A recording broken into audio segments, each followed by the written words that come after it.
ধন্যবাদ আপনাদের সকলকে স্বাগত। আজকের প্রাবন্ধিক ডক্টর হালিমদাদ খান, তার সঙ্গে আজকেই আমার যোগাযোগ দেখা হলো প্রথম। আমি তার লেখাটা পড়েছি, বাংলা একাডেমির মহাপরিচালক আমাকে পাঠিয়েছিলেন। আমি বলেছিলাম যে এটা অত্যন্ত সুখপাঠ্য এবং ভালো মানের একটি প্রবন্ধ হয়েছে, এই কারণে যে প্রাবন্ধিক এটার মধ্যে মনিরুদ্দিন ইউসুফ সাহেবের পুরো জীবনীটাই সংক্ষেপে তিনি দিয়েছেন এবং অনেক তথ্য তিনি এখানে দিয়েছেন। তার প্রকাশিত বইগুলি আছে, এতগুলো বইয়ের কথা আমি নিজেও জানতাম না। আর আমাদের সময় যেহেতু শেষ, সেই জন্য সভাপতি হিসাবে আমার খুবই আনন্দ হচ্ছে যে আমার খুব বেশি কিছু বলতে হবে না। আমি সংক্ষেপে বলি, এখন থেকে 1.5 মাস আগে বাংলা একাডেমির মহাপরিচালক আজম সাহেব আমাকে বাংলা একাডেমির বর্তমান হাউসে একটা প্রদর্শনী হচ্ছিল লেখকদের এপ্রিল মাসে। সেখানে মনিরুদ্দিন ইউসুফ সাহেবের ছবির সামনে গিয়ে আমি আগ বাড়িয়ে বলতে গেলাম যে তার সাথে আমার ঘনিষ্ঠতা ছিল, দেখা হয়েছিল, বিস্তৃত লেখক এদের নিয়ে কাজ করা উচিত। তখন উনি আমাকে একটা দায়িত্ব দিলেন যে আপনি একটা প্রবন্ধ লেখেন। আমি সেই প্রস্তাব থেকে পালানোর জন্য বললাম তার তো কোনো বই পাওয়া যায় না, মিথ্যা কথা বললাম। কিন্তু শেষ পর্যন্ত দেখলাম যে উনি আমাকে ছাড়েননি।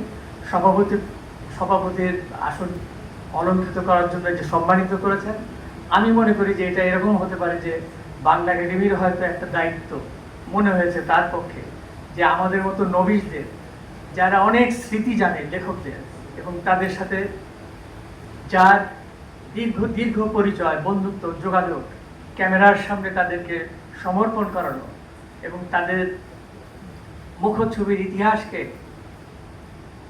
রেকর্ড করা, মুহূর্তবন্দি করা, তার 2-4টি বয়ান হলো মানুষ তো জানতে চায়। সেই কারণে হয়তো উনি আমাকে আজকে সভাপতি করার এই সুযোগ দিয়েছেন।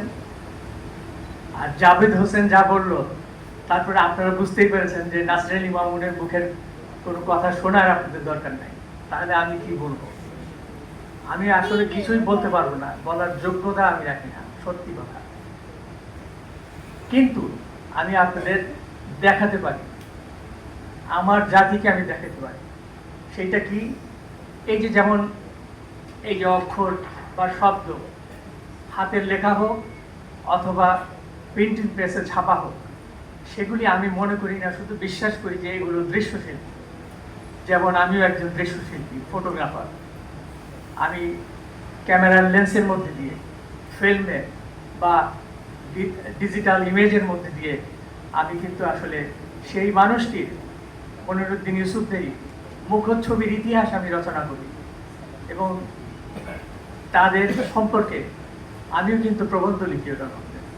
কারণ আমি মনে করি যে ফটোগ্রাফি বা একটা ছবি, যেই ছবিতে ফটোগ্রাফির বংশিয়ানা আছে এবং পোর্ট্রেট ফটোগ্রাফি যদি হয়, তাহলে যখন একটা গ্যালারিতে, যখন একটা বইয়ের মধ্যে অথবা কোনো প্রদর্শনীতে প্রদর্শিত হচ্ছে, তখন কিন্তু অনেক পাঠক যারা বোদ্ধা, এই যে আপনাদের মতো বিশিষ্ট জন যারা আমার সামনে বসে এবং খুব কৌতূহলে আপনারা দেখছেন যে এই বাটা কি কয় ফটোগ্রাফার, শুধু এ তো বলদ, কিছুই বলতে পারবে না, সত্যি কথা। কিন্তু যখন আমার ক্যামেরার সামনে বসবেন, আমি কিন্তু আপনাদেরকে মেসমারাইজ করে ফেলি, অধিকার করে ফেলি। কিসের জন্য? আমি বুঝতে পারি যে তার বেদনাটা কোন জায়গায়। কোনো একটা বাসায় গেলে একজন সৃষ্টিশীল মানুষের, বিখ্যাত মানুষের, কোনো লেখকের, আমি তার ঘরের দেয়াল, আসবাবপত্র এগুলি যখন দেখি এবং তিনি যখন আমার সামনে আসেন, তখন আমি লিখে বা বলে আমি সত্যি কথাটা বলে দিতে পারি যে তার মনের অর্থটা কি, মনের ভাষাটা কি এবং তার অবস্থা কি, তার সন্তানরা, তার পরিবারের লোকেরা, তার স্ত্রী তাকে সমর্থন করে কিনা এবং করলে কতটুকু, তার আর্থিক অবস্থা কি, ব্যাংকে তার কত টাকা থাকতে পারে, এগুলি আমি বলতে পারি।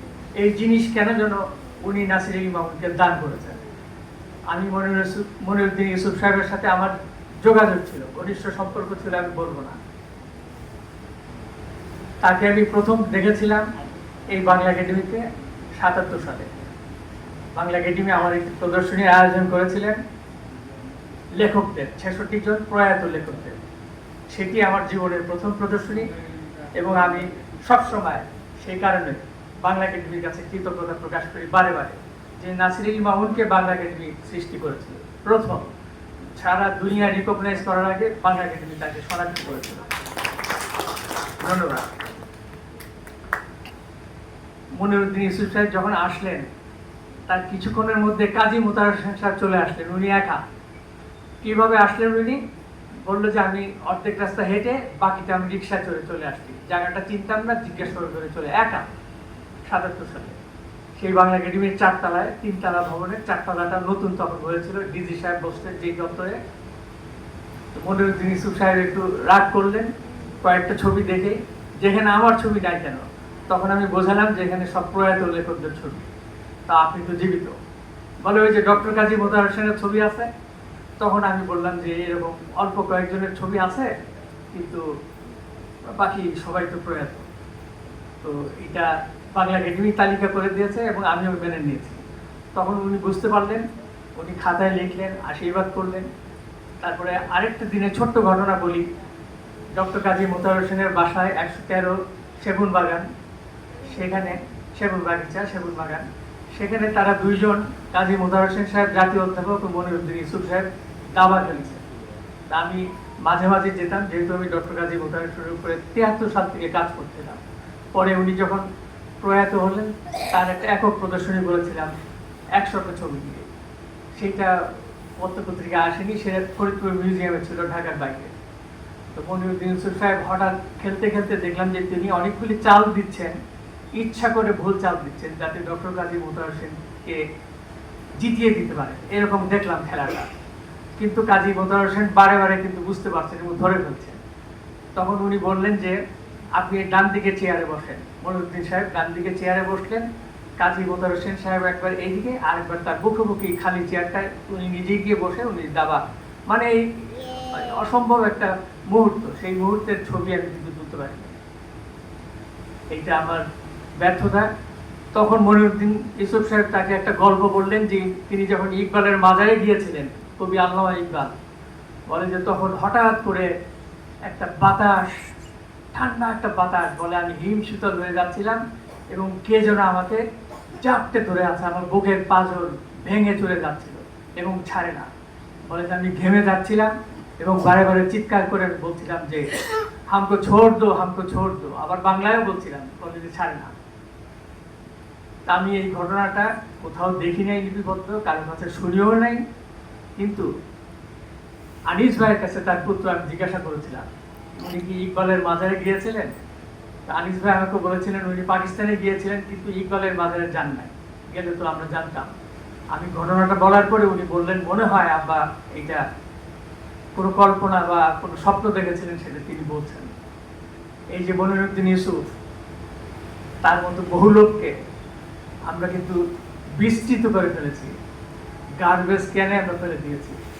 ওই যে কিছুক্ষণ আগে মনজ্ঞ একটি আলোচনায় আমাদের আগে সাজ্জাদ শরীফ বললেন এবং বাংলা একাডেমির মহাপরিচালক বললেন বিস্তারিত, যে আমরা আসলে জীবিত থাকতে ওই মানুষটাকে ইগনাইট করতে পারি না। এবং এই যে মানুষটি দারিদ্রতার মধ্যে দিয়ে অতিবাহিত হয়ে তার পরিবারের মধ্যে সমর্থন হারিয়ে অজনপ্রিয় অবস্থায় একটা স্ট্রেঞ্জারের মতো তার বাড়িতে বসে সে আর কি লিখবে? তাকে যদি একটু স্বস্তি দেওয়া যায়, একটু ভালোবাসা যায়, একটু আদর করা যায়, আমার মনে হয় তাহলে সে অমর কোনো লেখা, কাব্য, প্রবন্ধ, গবেষণা বা ফিকশন লিখতে তো পারে। আপনারা দেখবেন যে কাজী নজরুল ইসলামের অনেক ছোট ছোট চিরকুট পাওয়া যায়।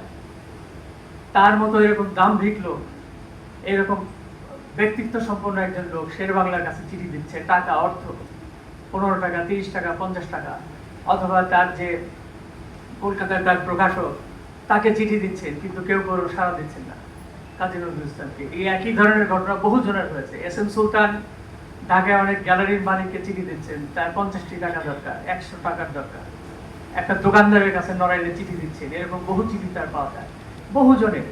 এগুলো তো খুব মর্মান্তিক বিষয়। মৃত্যুর চাইতে ভয়ঙ্কর এই পরিস্থিতি। এই লেভেলের একটা মানুষ আমাদের দেশে এরকম পরিস্থিতির মধ্যে পড়বেন কেন? কাজেই আমি যেটা বলতে চাই, আপনারা মনিরুদ্দিন ইউসুফ সাহেব সম্পর্কে, তার সাহিত্য সম্পর্কে, তার জীবন সম্পর্কে ডক্টর হালিম মুরাদ খান বিস্তারিত বলেছেন, লিখিত বক্তব্য, এবং অত্যন্ত উঁচু মানের বক্তা জাভেদ হোসেন সাহেব, আমি তো তার দেখি তার ফলোয়ার লক্ষ লক্ষ, তিনি যা বলেছেন এর বাইরে আর কিছু বলার থাকে না। আসলে একজন সভাপতি যেটা বলতে চান তিনি হয়তো বারে বারেই সেটা দেখাবেন, কারণ তিনি দৃশ্যশিল্পী। কাজে ওই ছবির মধ্যে দেখবেন যে অনেক পাঠযোগ্য কাহিনী, অনেক ঘটনা, অনেক দুঃখ বেদনা, একাকিত্ব এবং আত্মহত্যা করার বারে বারে প্রবণতা এই লেখকদের। বহুজনকে আমি জানি তারা আত্মহত্যা করতে গিয়েছিল বিয়ের আগে, বিয়ের পরে, শেষ জীবনে, কিন্তু করতে পারেনি। দুই একজন করেছে, কায়েস আহমেদ করেছে, আনোয়ার আহমেদ করেছে এবং আরো অনেকে করেছে। তো যেটা বলতে চাই যে আমাদের দেশে এখনো কিন্তু আমাদের সময় আছে। এই যে একটা প্রজন্ম আপনারা এখানে বসা, আপনারা প্রত্যেকে বই পড়েন, অনেক বই পড়েন, এবং এর বাইরেও আজকে যারা উপস্থিত, যারা এই অনুষ্ঠানে উপস্থিত নাই, সারা বিশ্বে যারা অনলাইনে দেখবেন, তারা নিশ্চয়ই অনুধাবন করবেন যে আমরা কোন দিকে যাচ্ছি, আমাদের এই যে সামনের ভবিষ্যৎ কোন দিকে। এই ভবিষ্যৎ যদি বুঝতে পারেন তাহলে বই পড়তে হবে, মনিরুদ্দিন ইউসুফ সাহেবদের স্মরণ করতে হবে, সম্মান করতে হবে, তাদের রচনা পড়তে হবে, বই কিনতে হবে। যদি বই না পড়েন তাহলে সমস্ত পৃথিবীর আপনি যত এআই বলেন, নেট সংস্কৃতি বলেন, এবং এই যে 2 লাইন 4 লাইন 5 লাইন পরে বলেন যে বই পড়া হয়ে গেছে, কি লিখছে আমরা জানি, আপনারা কিছুই জানেন না। তাহলে আমাদের দেশে শুধু না, সারা দুনিয়াতে কিন্তু সংস্কৃতি যেদিকে যাচ্ছে, সাহিত্য যেদিকে যাচ্ছে, মরুভূমি হয়ে যাবে। এর থেকে রক্ষা করার দায়িত্ব আপনাদের সকলের, আমাদের সকলের।